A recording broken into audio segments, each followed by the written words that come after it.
Hi, this is Kathy Nickham. I'd like to welcome all of you to our webinar. We'll be starting in just a couple of minutes.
Good afternoon. My name is Kathy Nickham. I'm the Education Director for the DTC Education Center. And welcome to all of you joining us this February day. Some of you it might be chilly, and some of you it's pretty warm wherever you're living. We have the pleasure of learning more today about the how-tos to building a top-notch immune system with lifestyle changes. It's a topic that I think is of interest to all of us, especially as we're living in a pandemic at this point. As a reminder, all of your lines are muted, and throughout the webinar, you can type questions in the chat box, and we'll answer as many as we can at the end of the program. Within a week, the webinar recording and the slides will be posted on our website, and we encourage you to complete the brief feedback form at the end of the program, sharing your suggestions and your opinions with us. Our original speaker for today's program, Colette Powers, is unable to join us today, and instead our speaker is Fanny Whelan, who has graciously accepted our invitation, and she will cover the same topic. Let me tell you just a little bit about Fanny, and if she wants to add anything, she's certainly welcome to do so. Fanny grew up around food as she started working in her parents' restaurant at the age of 10. She completed her BA and her MS in Human Resources with a concentration in Nutrition and Food Sciences from Middle Tennessee State University, and her dietetic internship from National Healthcare Corporation.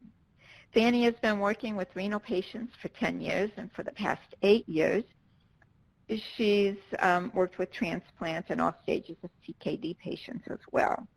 She also has experience working with the elderly and end-of-life nutritional care. She lives in Nashville, Tennessee with her husband, 3 kids, and their family dog. At this point, I'd like to turn the program over to Fanny. Fanny? Yes, thank you. Thank you for having me, and thank you to all of you who are tuning in. I'm really excited to present this topic to you all. I know there's a lot in the news recently with, COVID and people talking about building your immune system to fight against that, and so I think this is, like Kathy said, of interest to all of us. So I'll just kind of go ahead and get started with it because I know our time is limited. But these next few slides I want to say are really just to illustrate what the immune system is comprised of.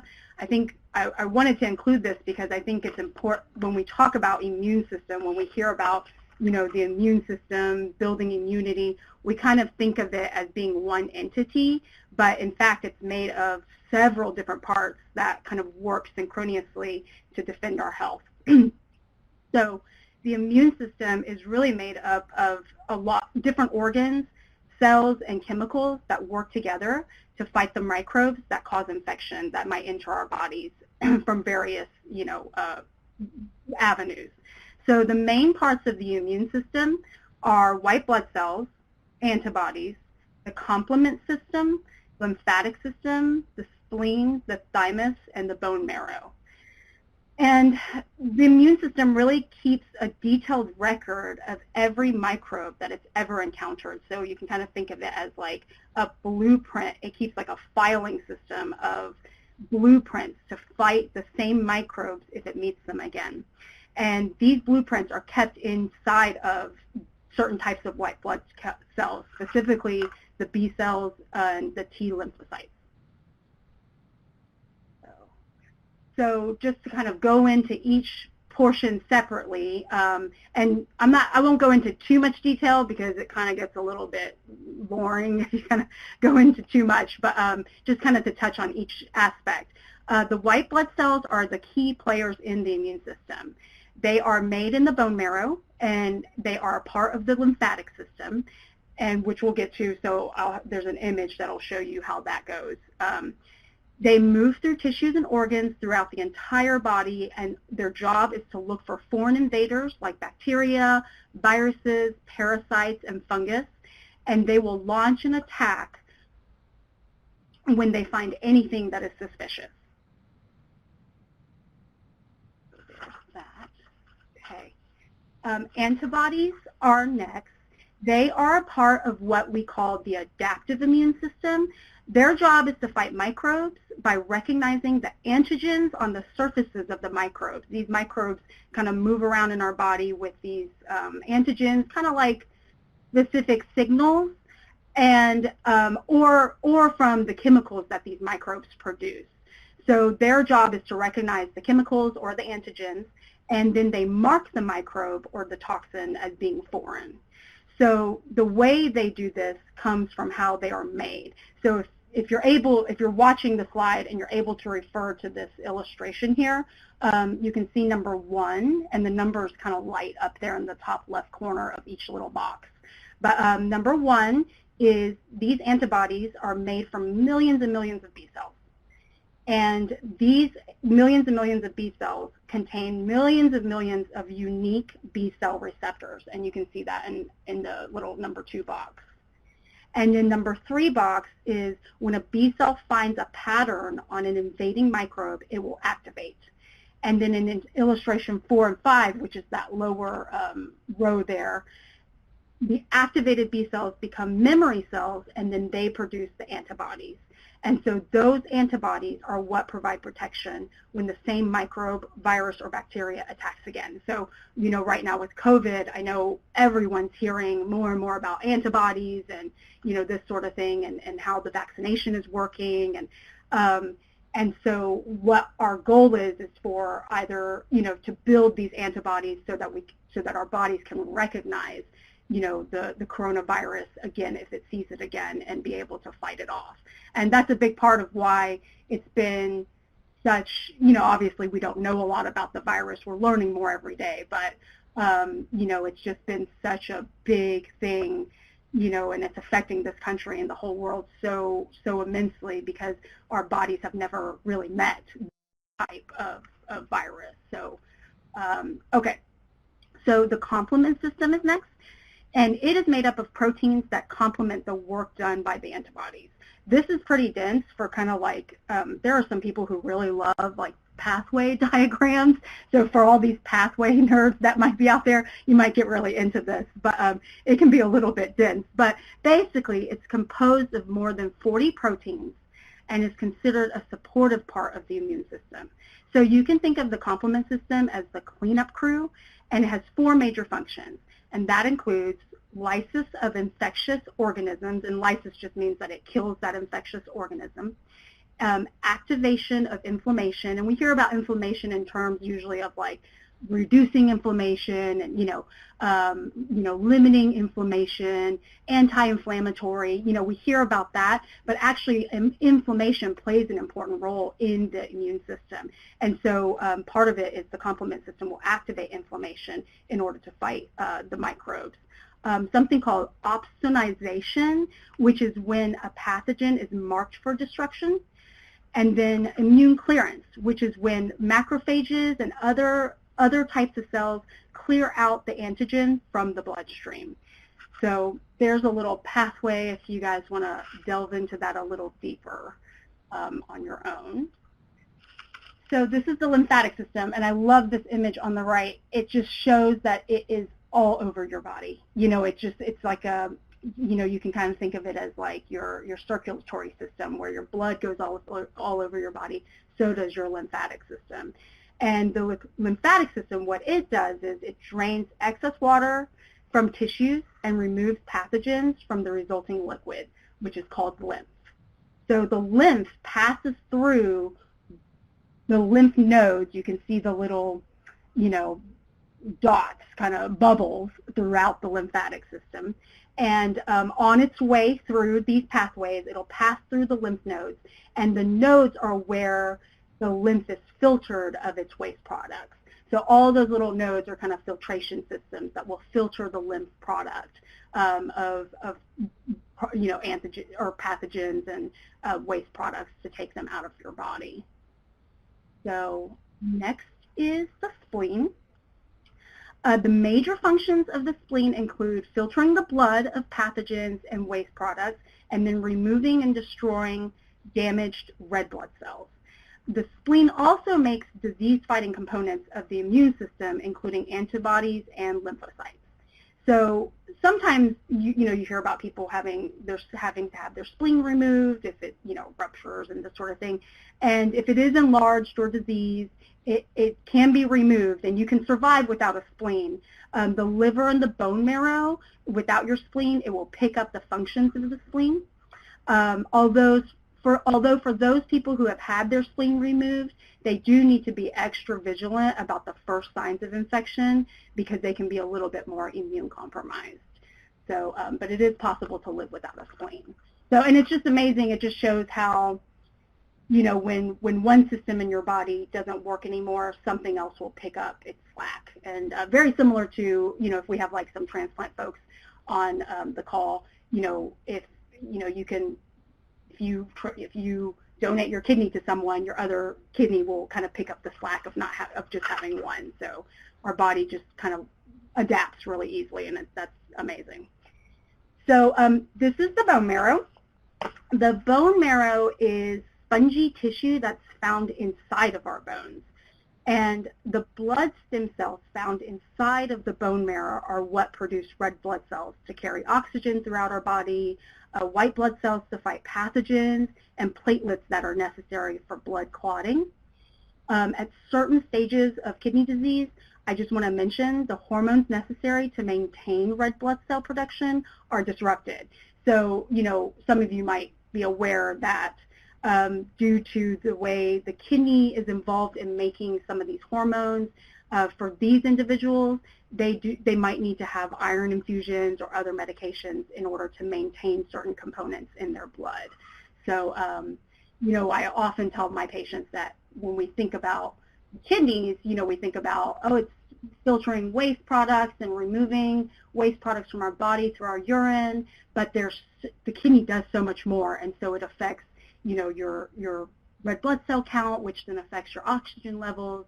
It affects so many other things, and so so there's a little bit more involved than what people tend to think with kidney failure. So the thymus, last but not least, there's the thymus, and it's not to be confused with the thyroid gland, which is located in the neck, and so the thymus is just located a little bit underneath the neck area.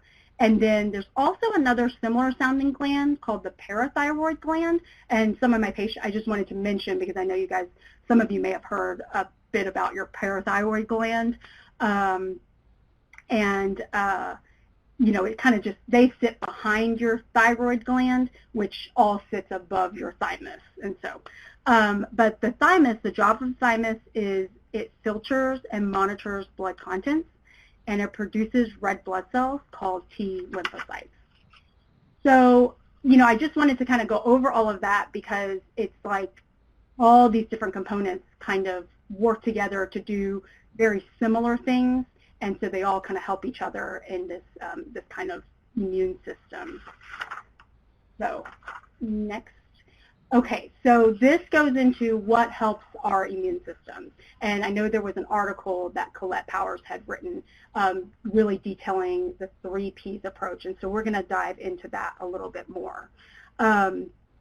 So the 3 Ps approach involves promoting optimal nutrition, participating in regular physical activity, and managing pressure and stress. And I also added a little bit about how to get an adequate amount of sleep and how that helps your immunity. So if we look at like what the 3 Ps approach and what helps your immune system, we can say that the opposite of the 3 Ps approach would be what weakens your immune system, right? So, poor nutrition, a lack of diverse foods, a lack of physical activity or not spending enough time outdoors, for multiple reasons, not just the physical activity part, but also the vitamin D portion, which we'll get into when we get to that slide.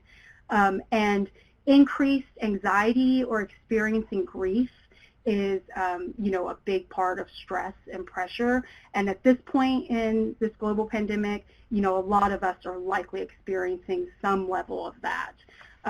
So, it's important to really kind of find ways to manage that kind of stress and grief and anxiety. So some other things that might hurt your immune system, which I touch on a little bit later, but not into much detail, but that involves smoking.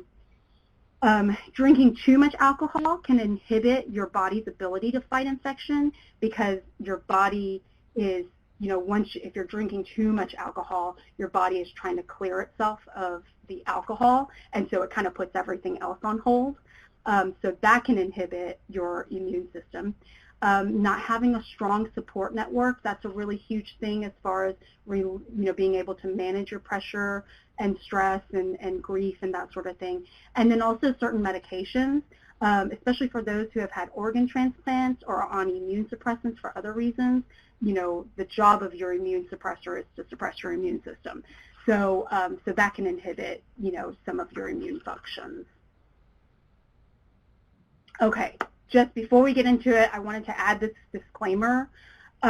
Please discuss with your dietitian or your physician any diet changes or vitamin supplementations you are considering.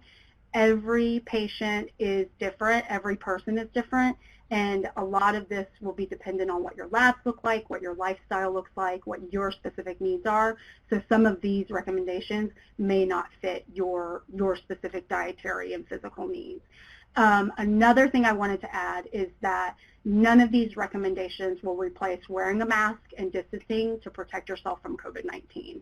So building your immune system is really important, but there's just so much we don't know about the coronavirus that, I don't want anyone to walk away thinking that, oh, I can do these things and it'll protect me from, coronavirus. So I just wanted to add that in there. So, okay, the 3 Ps approach. Promoting optimal nutrition. Protein is key. Proteins play a vital role in the healing process. Our whole body is made up of proteins.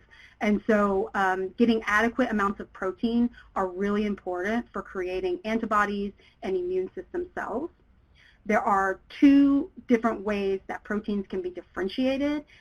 High biological value proteins are from animal sources such as chicken, turkey, beef, pork, game meats, if some of you live in areas where, there's deer hunting or goose hunting or whatever, fish and other seafoods. These are the kinds that provide the most benefit for ESRD patients who are on dialysis. The low biological value proteins are from plant sources such as whole grains, legumes, beans, and nuts. And these are going to be more beneficial for the chronic kidney disease patient and the transplant patients. So, and the reason why that is, the low biological value proteins, your kidneys just don't have to work as hard to get rid of the excess waste from the protein once it's broken down into the amino acids. And so, it kind of helps to preserve some of your kidney function, whereas for ESRD patients who are already on dialysis, it's the biggest bang for your buck is to get that high biological value protein. And since your kidneys don't work as well anymore anyway, the dialysis is taking over that function. And so that's, we push the high biological value proteins for dialysis patients more. Okay. Sorry. Okay, the next slide is on zinc. Zinc helps to promote a properly functioning immune system by acting as sort of a checks and balances. It keeps the immune system from overreacting, which would create that inflammatory reaction that I mentioned earlier, and that would cause more harm than good. So, we want a certain level of inflammation in our bodies because that is a part of what fighting off diseases and microbes involves, but we don't want it to get, out of control, out of balance. And so zinc kind of helps to do that. The most readily absorbed forms of zinc are found in animal proteins and some plant-based proteins such as beans, seeds, and whole grains. Okay. Selenium is a really, really important antioxidant. A few years ago, they came out with some studies showing that dialysis patients who ate 1 Brazil nut a day because Brazil nuts are specifically very high in selenium, were able to keep their inflammation down enough that their albumin levels were higher. And so we know that selenium is just a really important antioxidant. It helps by lowering oxidative stress, and that's the stress that comes when I say stress in this case, it's more about the damage that occurs in the body just based on living, basically. So it helps by lowering this oxidative stress, which reduces the inflammation, and it helps to promote the immune health that way. And so the highest contents of selenium are found in Brazil nuts, fish and shellfish, pork, beef, chicken, tofu, whole wheat pasta, shiitake mushrooms, and even beer. So if we hear a lot about wine being really healthy for you, having a glass of red wine, but actually beer can be very healthy for you too. But please, if you are wanting to partake in that, discuss with your dietitian or physician if you have any fluid restrictions that you need to follow before you start drinking too much beer. So, okay. Vitamin A, which is also, a lot of times you hear about beta-carotene. In terms of immunity, vitamin A helps to stimulate the production and activity of white blood cells. So there are 2 types of vitamin A. There's preformed vitamin A, which comes from animal proteins, fortified foods, and vitamin supplements. And then there's pro-vitamin A carotenoids, like beta-carotene, which are converted to vitamin A. And these are found naturally in plant foods. So there are other carotenoids that are found in plant foods that have health promoting benefits as well, which include lycopene, lutein, and zeaxanthin. Many of the foods that we eat are fortified, and that's kind of a, we hear about processed, you hear a lot about processed foods, and, there are a lot of processed foods that are, when you think about processed foods, I mean, you really can think of most all foods are processed in the sense of, in the true meaning of being processed. The processed foods that you really want to avoid are going to be the things like, the sausages and the bacon, those things that are really high in sodium that have a lot of additives. But there are a lot of processed foods. Since foods became processed, it's really helped to eliminate a lot of vitamin and nutrient deficiencies in our diet. And so, many of the foods that we eat are fortified with vitamin A, such as dairy products, juice. A lot of times if you drink orange juice, you'll see, fortified added calcium and vitamin D, on the label. And a lot of these foods and fortified cereals, they're fortified with vitamin A. Some other kidney-friendly food sources of vitamin A include broccoli, carrots, of course. I'm sure everyone's heard, their parents say, eat your carrots, it'll help your vision, So carrots, red bell peppers, fish oils, and eggs are really high in vitamin A. Okay. Vitamin C is a vitamin that promotes healing, and it also protects against inflammation.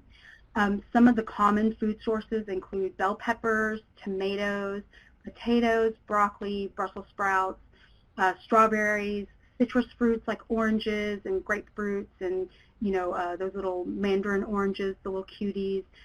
Berries and melons are going to all be really high in vitamin A. And then some of these foods are going to be a little bit higher in potassium as well, which that is not on our slides.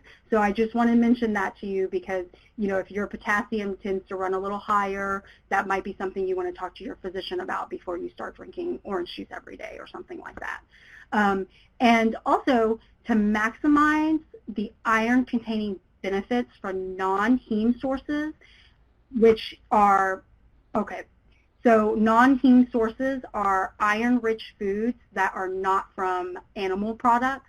In order to maximize your body's efficiency in absorbing that, it's good to pair these foods with foods that are rich in vitamin C.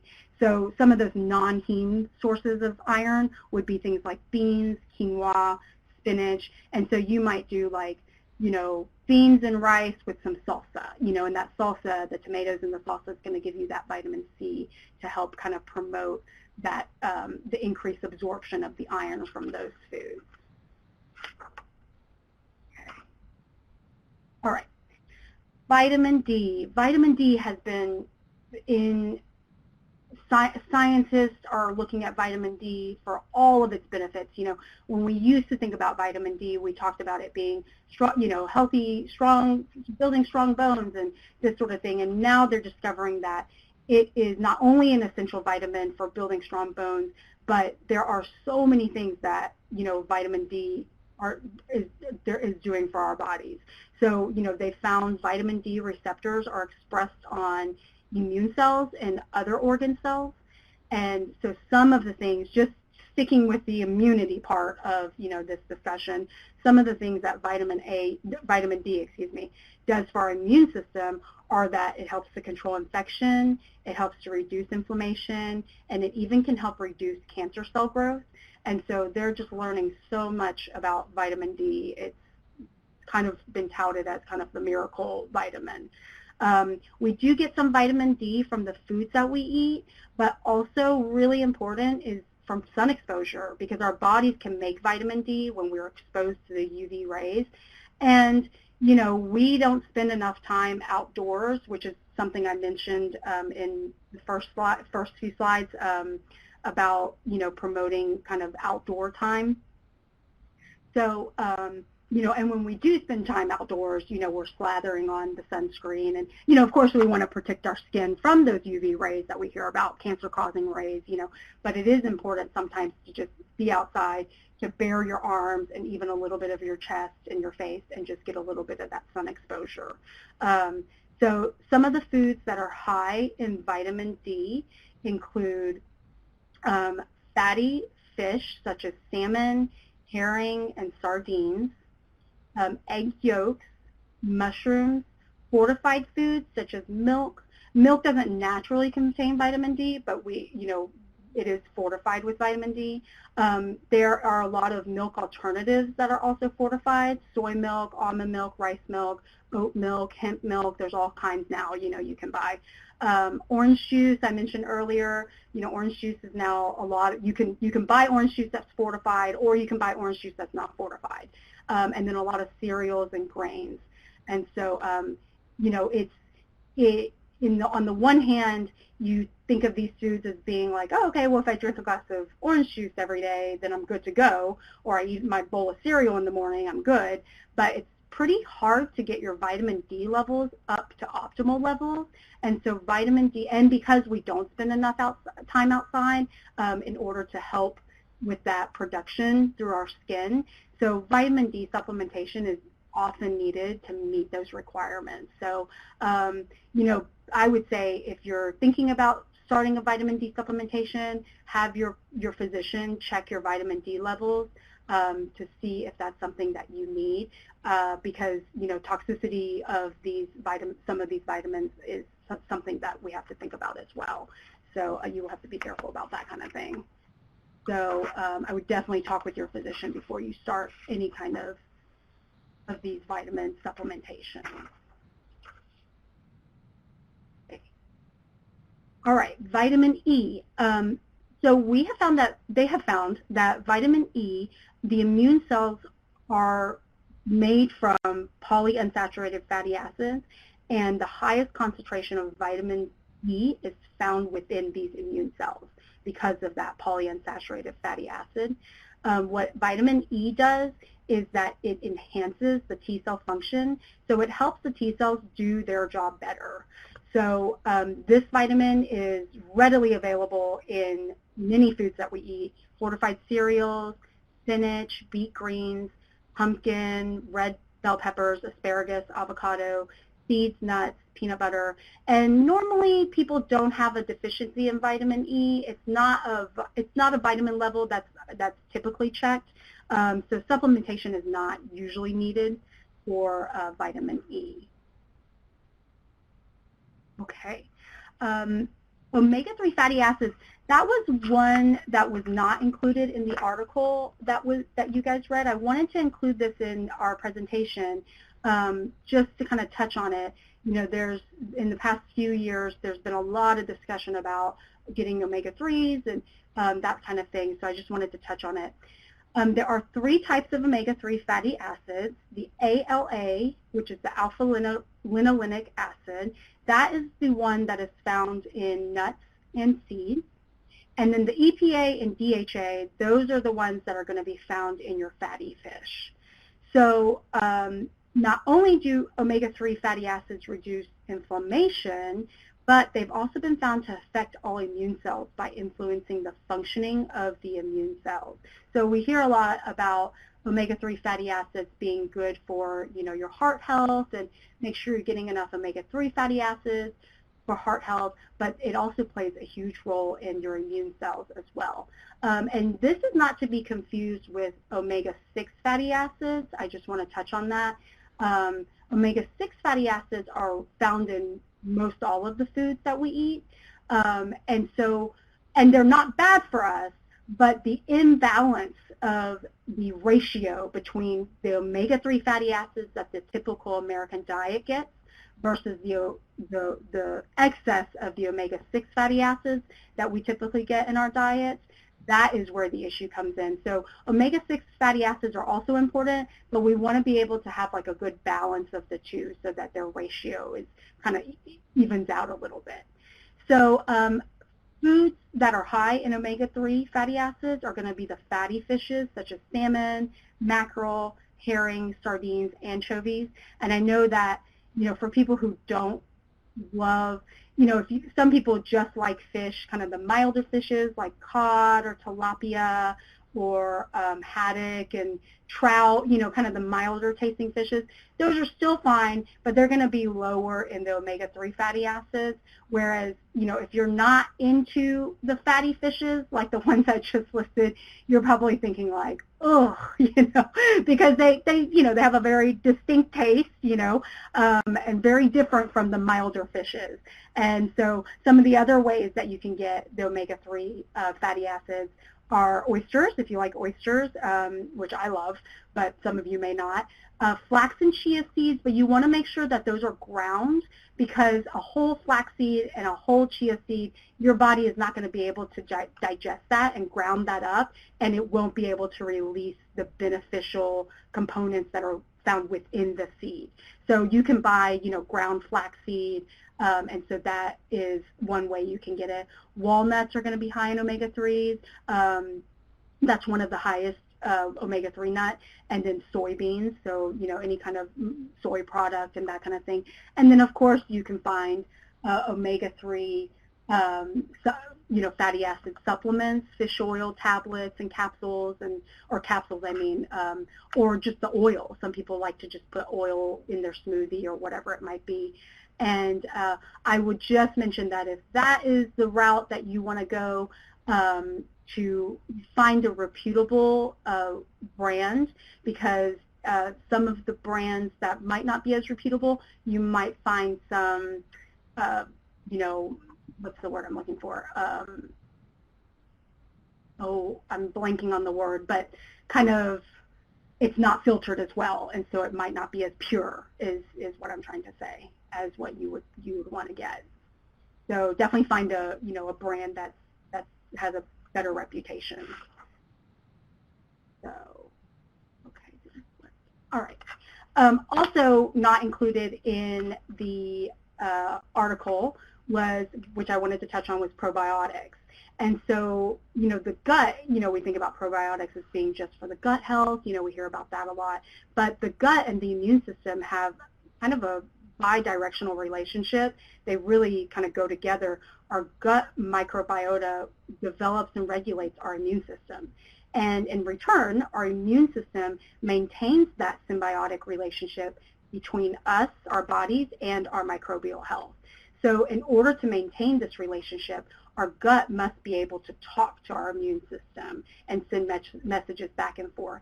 So keeping that intestinal barrier healthy is an important step in keeping this line of communication open. So a lot of times I feel like I think of our body systems as being single entities within themselves. And, you think about your gut system as being like everything inside of your gut is enveloped. But in fact, it's more like a mesh wall that, transfers messages back and forth. And so keeping that gut that gut microbiota relationship really healthy is going to be important to support our immune system. And, our gut microbes also support our immune system by acting as kind of the first line of defense against microbes that we might ingest. And, so a lot of times, we're hearing about COVID. With COVID, be sure to wash your hands. If you can't wash your hands, use hand sanitizer. Without knowing, we're constantly putting our hands into our mouths, and, or, you might not wash your hands well enough or something like that. So, so that's important to think about, keeping your gut healthy in order to maintain, a good immune system. And so when we think about foods that are good sources of probiotics, we want to think about fermentation. So that's going to be yogurt, sauerkraut, kefir, which is, if some of you don't know, it's more of like a drinkable yogurt. It's thicker than milk, but not as thick as yogurt itself. Tempeh, which is a soy product. Kimchi, which is a fermented cabbage that's popular in Korean culture. Miso, kombucha, pickles, and even some cheeses. Not all cheeses, so you want to look for live and active cultures on the label. And even if you're buying yogurt, if you want to eat yogurt for probiotic health, you want to look for that label that says live and active cultures. And then they do have probiotic supplementations as well, and the best kind is going to be the kind that is refrigerated. So, you can, a lot of times at your pharmacy, that'll be one that won't be on the shelf that you'll have to ask your pharmacist to access, but you don't have to have a prescription for these things. They can, they can always order stuff for you. They just have to keep it in the refrigerated section. Okay, so moving on from nutrition, we're going to talk a little bit about physical activity.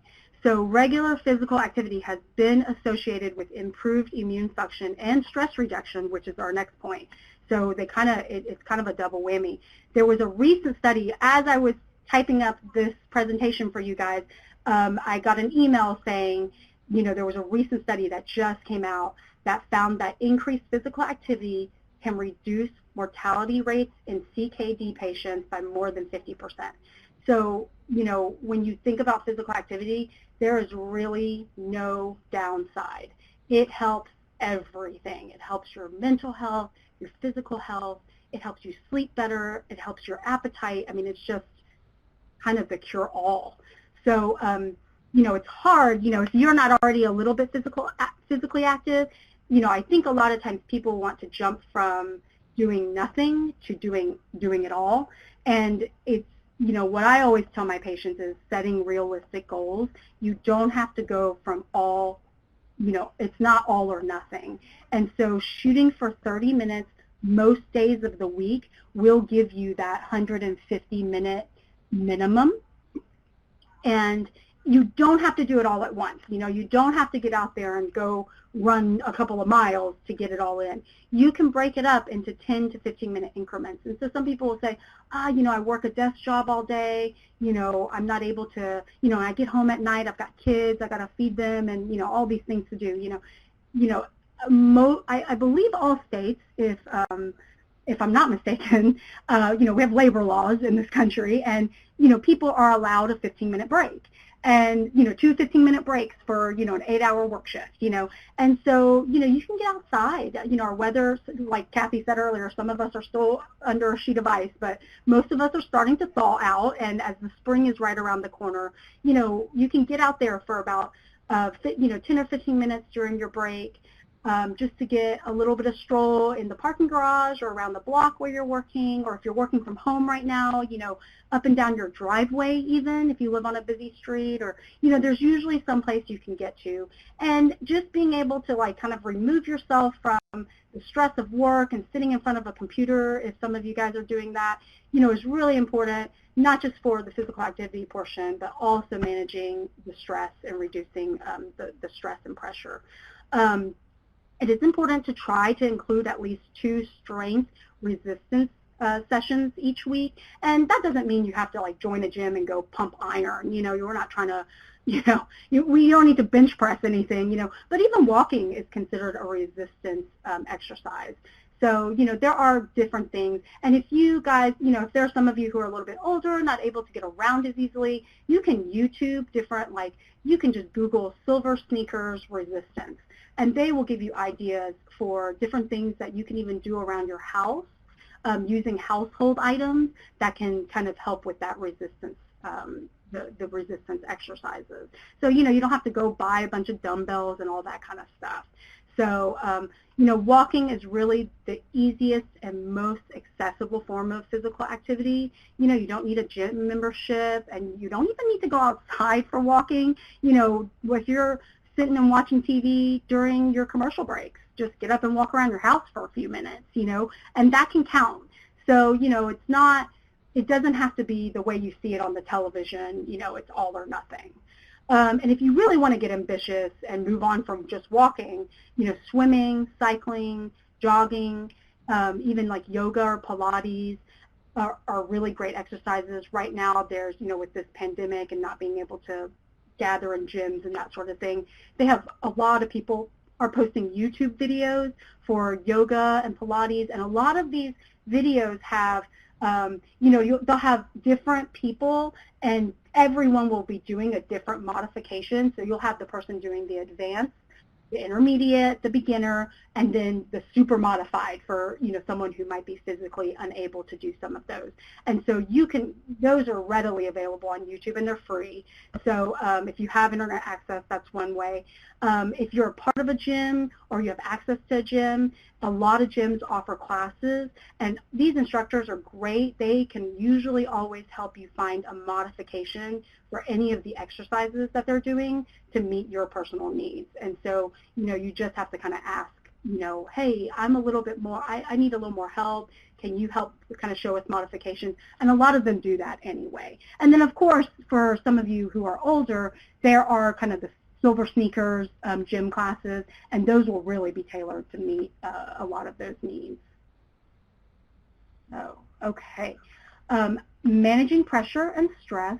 Stress has a huge impact on the immune system, which I'm sure most of you have heard about for years and years. You know, studies have shown that when faced with increased levels of stress, the body has a physiological response, and that response is what reduces the killer cells in our immune system. So ways to reduce stress are going to be different for everyone.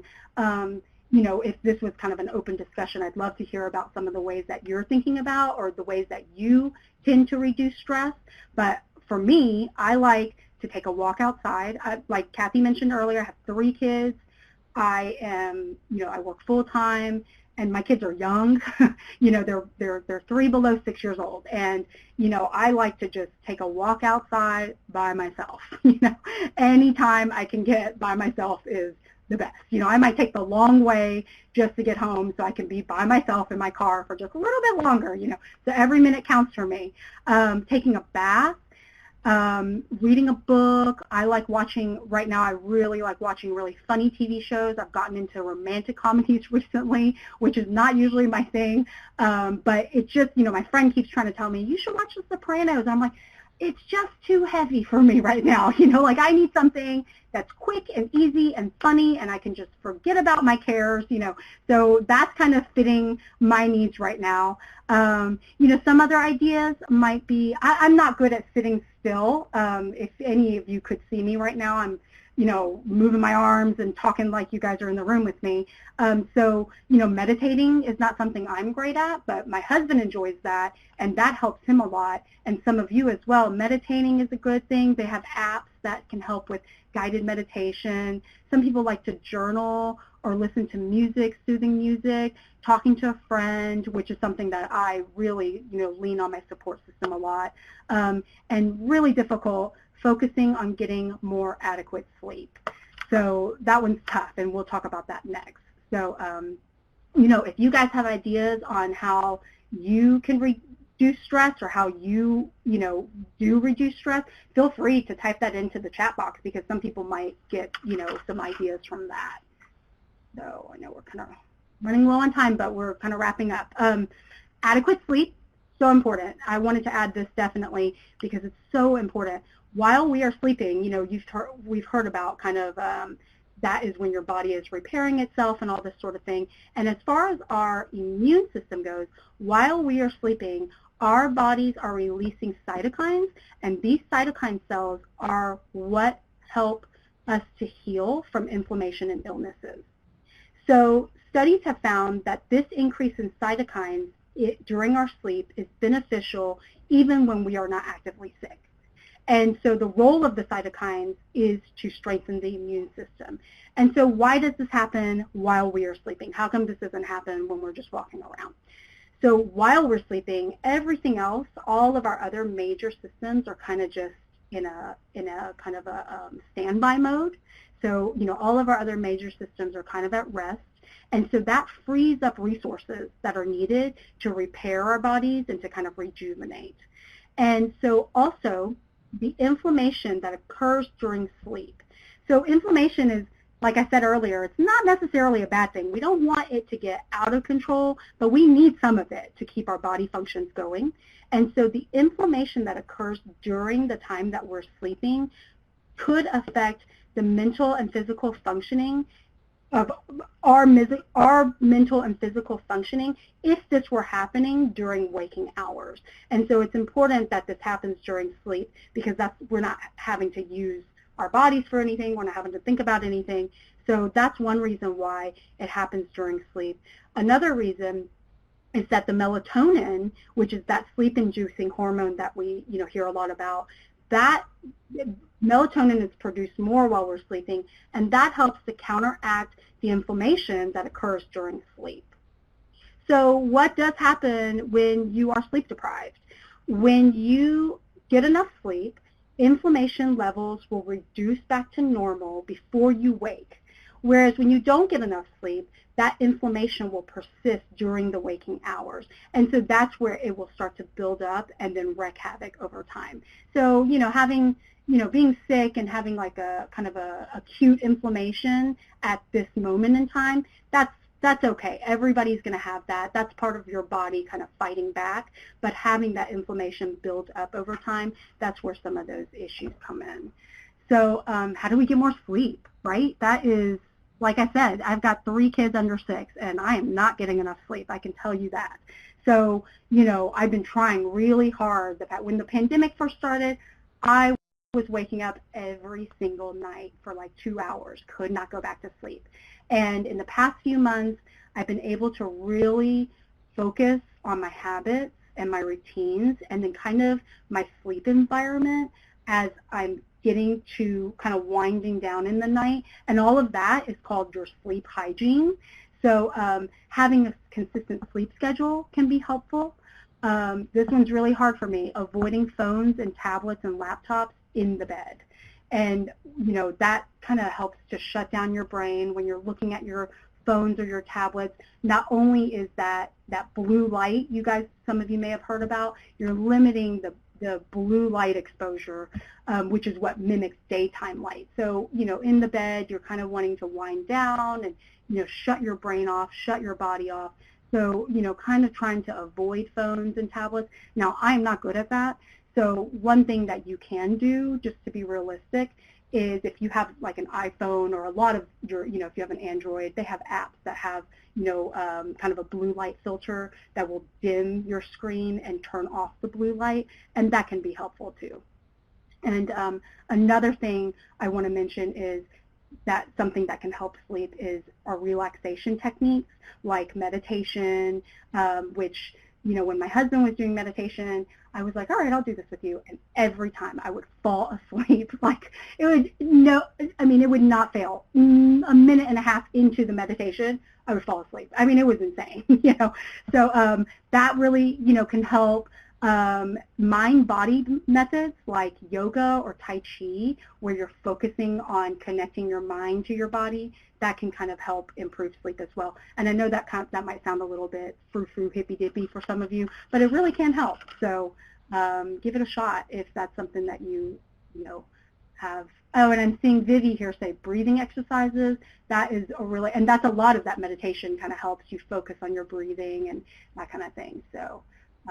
Yes, and reading. I've been reading a lot more. And honestly, the bath has really helped me a lot. I mean, I'll almost fall asleep in the bathtub a lot of times, so which is not good. I do not recommend that. But, it does help me wind down. So I think this is our last slide, so we should have a few minutes for questions and comments in the end. But how do we get started? So some of the things that we discussed today: following a well-balanced diet. So, I know we went over a lot of these vitamins, and what I don't want you guys to do is be thinking like, okay, we're kind of hyper-focused on RDA levels and nutrition labels and this sort of thing. And so you don't have to sit down and make a chart of, all right, I'm a female who is, 50 years old, and this is how much I weigh, and this is how tall I am, and, this is how much vitamin A I should be getting, and D and E, and, you don't have to do all that. Just following a well-balanced diet that includes a variety of vegetables and fruits. So when you think about variety, think about different colors, lean meats, fish, and other seafoods, if that's something that you're able to take. Some people who do not like fish, do not like seafood, the omega-3 will be an important addition. And they definitely do have ones that are, some people complain about the fish oils kind of you burping up the flavor. There are good ones now that do not have that issue, so that's definitely something you can seek out. Staying hydrated, shoot for 30 minutes of physical activity on most days of the week, and it doesn't have to be elaborate, and it doesn't have to be all together. And you know what, I do want to say, like I said, it doesn't have to be all or nothing. If this week you're able to get 4 or 5 days in, and next week you're only able to get 2 days in, that's okay. Just, do the best you can. None of us are perfect, and so doing the best you can, and don't give up just because you feel like you've failed, because you haven't failed doing 2 days or even doing no days. 1 week is super busy and you can't get any exercise in. Just start over the next week, and that's okay. We all are just trying to live our lives and do the best we can, okay? Finding ways to reduce your stress and aiming for 7 to 9 hours of sleep every night, and then also practicing good hand hygiene, washing your hands for at least 20 seconds each time, really lathering up, getting in between your fingers and kind of under your nails. Those are going to be really important things, especially, we're talking a lot about coronavirus. And then instead of jumping in and like, okay, I need to make all these lifestyle changes, right now, tomorrow I'm going to start, you can just choose 1 or 2 of these goals to start. And then once those become habits that you can't live without, then you can add another goal. So, it doesn't, I just really want to stress that, it doesn't have to be all or nothing.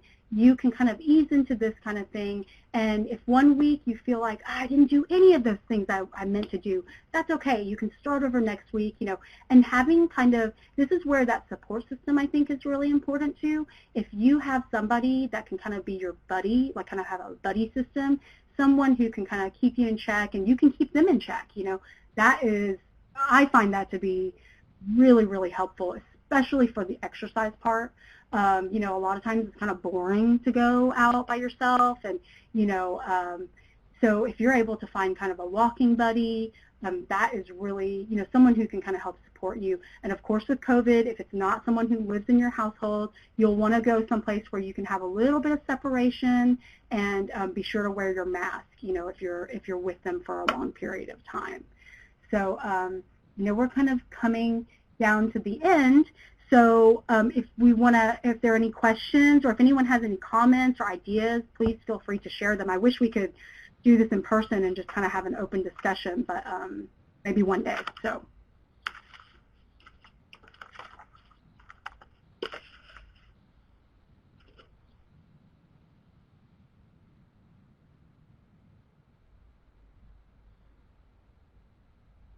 Hi, Fanny. This is Kathy.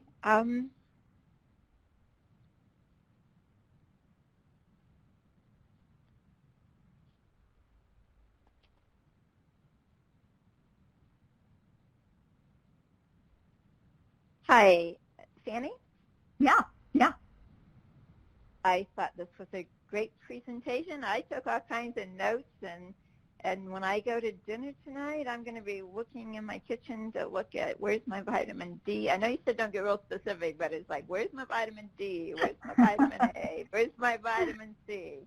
Because, I know. We probably all have a cupboard full of these vitamins and everything. And so, yeah, but yeah, I mean, I think, I do, I love doing this presentation. Thank you so much for having me, because especially now, we're just hearing so much about, the coronavirus and immunity and antibodies and all this kind of thing. And so I think this is a great topic to discuss. I think you are right. And as I'm just going to, as I go towards our last slide, I want to remind folks that you will find a lot of resources on at the tail end of the slides here. We do have an online course that is on exercise and the benefits to you and your kidneys that you may find helpful.